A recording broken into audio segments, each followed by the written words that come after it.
Hello everyone, आज हम लोग पढ़ने वाले हैं क्लास 10th की ज्योग्राफी की बुक से चैप्टर नंबर 3 वाटर रिसोर्सेज।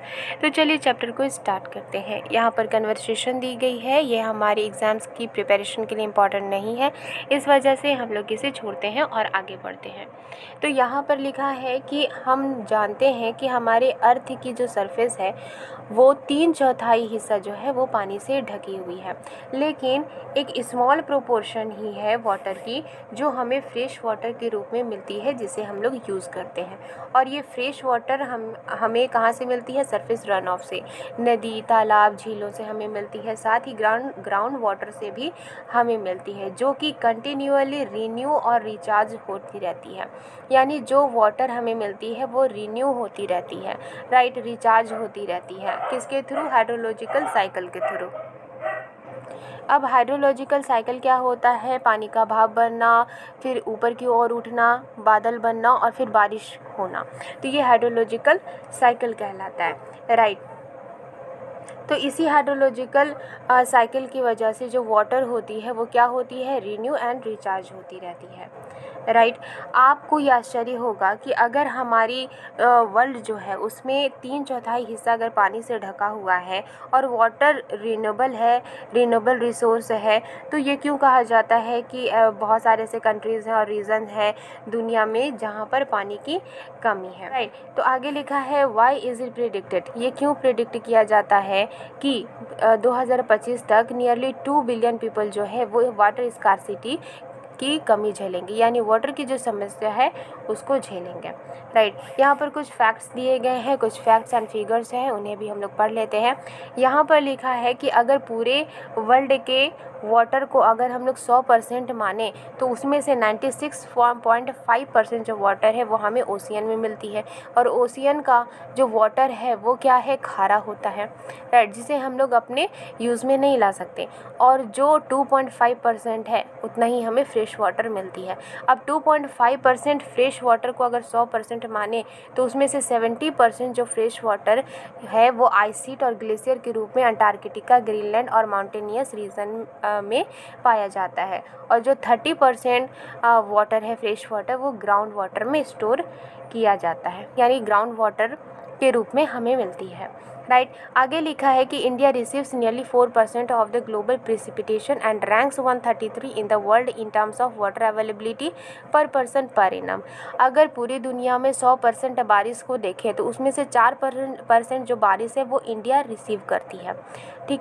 और पर पर्सन पर एनम यानी पर एक साल में एक आदमी को जितनी भी वाटर अवेलेबिलिटी होती है, वाटर अवेलेबल होती है, उसके हिसाब से पूरी दुनिया में इंडिया का रैंक कितना है? 133 रैंक है, ठीक है। और टोटल रिन्यूएबल वाटर रिसोर्स जो है इंडिया का, ये एस्टिमेट किया जाता है कि ये 1897 स्क्वायर किलोमीटर पर एनम है, ठीक है। आगे देख लेते हैं आगे क्या लिखा है।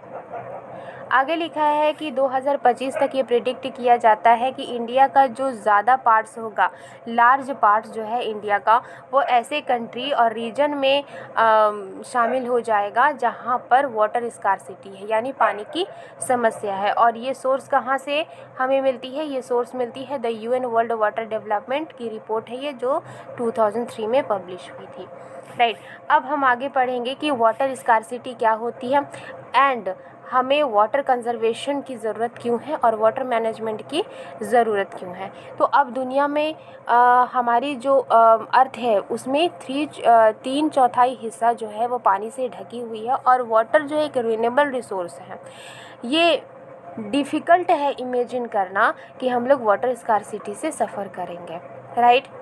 तो जब भी हम लोग वाटर शॉर्टेज की बात करते हैं तो हमारे दिमाग में इमिडिएटली क्या इमेज बनती है कि ऐसा कोई रीज़न जहाँ पर बारिश नहीं ना के बराबर होती है, राइट, जहाँ पर सूखा होता है, डेजर्ट एरिया। और इसके अलावा हम लोग ये विजुअलाइज़ करते हैं डेजर्ट, राजस्थान के डेजर्ट में, जहाँ पर वुमेन क्या करती हैं? मटका यानी अर्थन पॉट को बैलेंस करती हुई वाटर को कलेक्ट करती हैं, राइट। अलग अलग जगहों में अलग अलग टाइम पर जो वाटर की अवेलेबिलिटी होती है वो अलग अलग होती है। अब कहीं बारिश होती है, सीज़न के हिसाब से बारिश होती है और कहीं पर एनुअली जो बारिश होती है वो ज़्यादा होती है, कहीं कम होती है। तो स्पेस और टाइम के अकॉर्डिंग हर जगह जो वाटर की अवेलेबिलिटी है वो अलग अलग जगह अलग अलग है। लेकिन जो वाटर स्कार्सिटी है, जो पानी की समस्या जो है, उसमें बहुत सारे केसेस है जिनमें कई कारण हो सकते हैं, जैसे कि एक्सप्लॉयटेशन, ठीक है, अतिशोषण, एक्सेसिव यूज़ यानी कि हद से ज़्यादा पानी का यूज़ करते रहना, unequal access to water among different social groups, और सोशल ग्रुप्स में यानी अलग अलग सोशल ग्रुप्स में पानी का अलग अलग डिस्ट्रीब्यूट होना, किसी को ज़्यादा पानी मिलना, किसी को कम पानी मिलना, इसकी वजह से भी वाटर स्कार्सिटी होती है। राइट, यहाँ पर लिखा है कि अकॉर्डिंग टू फॉकेनमार्क के अनुसार, जो कि एक स्वीडिश एक्सपर्ट थे, उन्होंने कहा था कि वाटर स्ट्रेस ऑकर्स कब होता है, जब वाटर की अवेलेबिलिटी जो है वो 1000 से 1600 क्यूबिक मीटर पर पर्सन पर ईयर हो तो वाटर स्ट्रेस ऑकर्स होती है। राइट, आगे लिखा है कि जैसा कि आप जानते हैं, आपने पढ़ा है कि हाइड्रोलॉजिकल साइकिल में फ्रेश वाटर जो है वो बारिश के रूप में हमें मिलती है, ठीक है, और सरफेस रन ऑफ से मिलती है, यानी कि तालाब है, झील है, नदियां हैं, इससे मिलती है, और इसके साथ साथ हमें ग्राउंड वाटर से भी मिलती है। तो आगे क्या लिखा है, तो हमारे माइंड में एक क्वेश्चन आ सकता है कि अगर हमारा जो अर्थ है उसमें पानी भरपूर मात्रा में है, प्रचुर मात्रा में है पानी, तो फिर भी वाटर स्कार्सिटी को फेस क्यों करेंगे, पानी की समस्या क्यों होगी। तो हमारे देश के ऐसे बहुत सारे एग्जाम्पल्स हैं, सिटीज़ हैं जहाँ पर वाटर स्कार्सिटी है। तो जो वाटर स्कार्सिटी है ये क्यों होती है, ये इसका एक रीज़न तो ये होगा कि पॉपुलेशन की ग्रोथ, यानी जिस जगह पॉपुलेशन ज़्यादा होगी वहाँ पर पानी की डिमांड होगी, और पानी की डिमांड अगर होगी तो पानी वहाँ पर अवेलेबल जितनी होगी उतनी ही पानी सबको मिलेगी।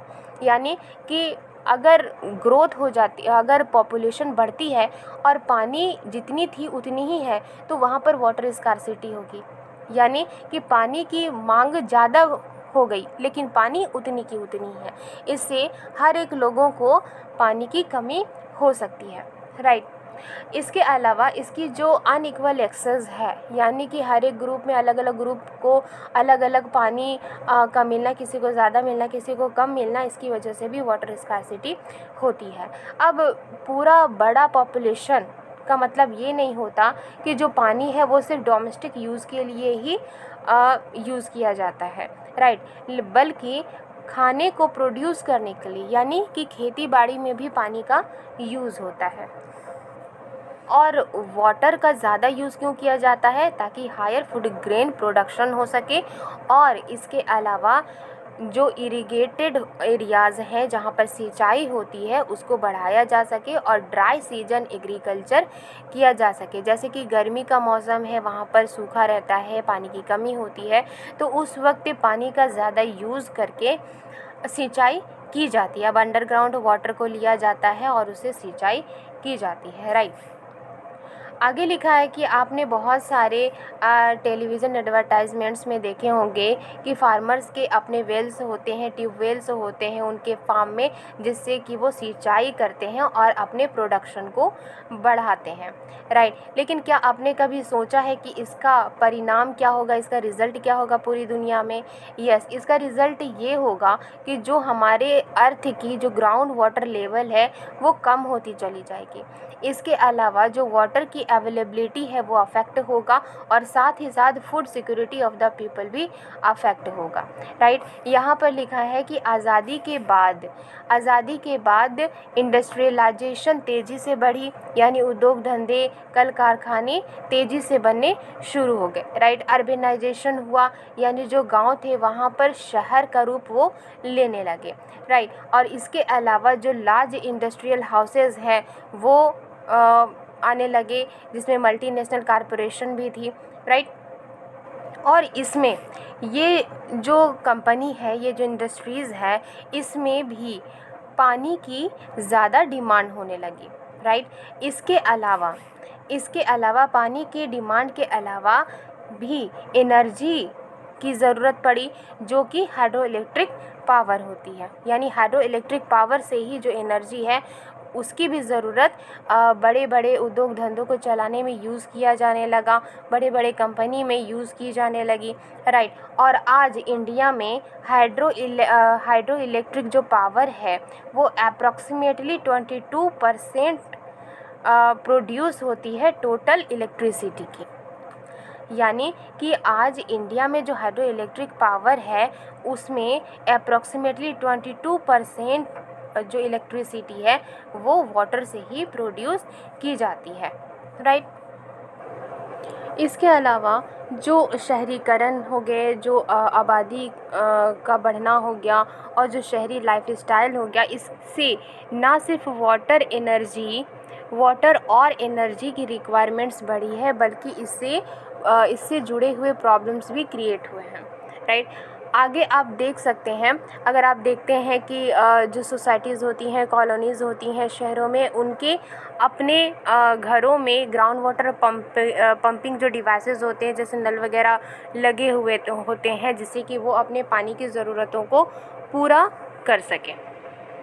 तो इससे क्या हो रहा है कि जो वाटर की जो डिमांड है वो ज़्यादा हो रही है और वाटर का ज़्यादा एक्सेस यूज़ किया जा रहा है, राइट। और इससे जो वाटर लेवल है वो नीचे जा रहा है, ठीक है। तो आगे हम लोग पढ़ेंगे कि दूसरी सिचुएशन के बारे में पढ़ेंगे जहाँ पर जो वाटर है सफिशेंटली अवेलेबल है, यानी लोगों की ज़रूरतों के लिए काफ़ी है, राइट। लेकिन एरिया जो है, ऐसा एरिया भी वाटर स्कार्सिटी से सफ़र कर रहा है। ये स्कार्सिटी जो है वो किसकी वजह से हो सकती है? वाटर की बैड क्वालिटी की वजह से, राइट। और ये जो वाटर की बैड क्वालिटी है वो किसकी वजह से होती है? वो होती है जो घरों से निकलने वाले और कल कारखानों से निकलने वाले जो कचरे होते हैं, वेस्ट होते हैं, उनकी वजह से वाटर पॉल्यूटेड हो जाती है और केमिकल्स की वजह से पानी जो है वो ख़राब होती है। पेस्टिसाइड्स जो कि खेतों में यूज़ किए जाते हैं कीड़े मकोड़ों को मारने के लिए, फर्टिलाइज़र जो केमिकल फर्टिलाइज़र्स होते हैं उनका यूज़ किया जाता है एग्रीकल्चर में। तो इन सभी चीज़ों की वजह से जो वाटर की जो क्वालिटी है वो बैड होती है, राइट। और इसकी वजह से जो वाटर फ्रेश वाटर है वो अच्छी तरह से अवेलेबल नहीं होती है, ठीक है। जो कि जब ये पानी गंदी हो जाती है, किन किन वजहों से गंदी होती है? घरों से और कल कारखानों से निकलने वाले वेस्टेज की वजह से, केमिकल पेस्टिसाइड्स फर्टिलाइज़र्स की वजह से। तो ये जो ह्यूमन जब यूज़ करते हैं, जो मानव यूज़ करते हैं, इनके लिए हज़ार्डस है, यानी इनके लिए ख़तरनाक है। और सिर्फ मानव के लिए ही ख़तरनाक नहीं है, ये पेड़ पौधों के लिए भी और जानवरों के लिए भी ख़तरनाक होती है, राइट। आगे लिखा है कि इंडिया की जो नदियां हैं, स्पेशली जो छोटी छोटी नदियां हैं, वो टॉक्सिक स्ट्रीम में बदल चुकी हैं, यानी जहरीली हो चुकी हैं।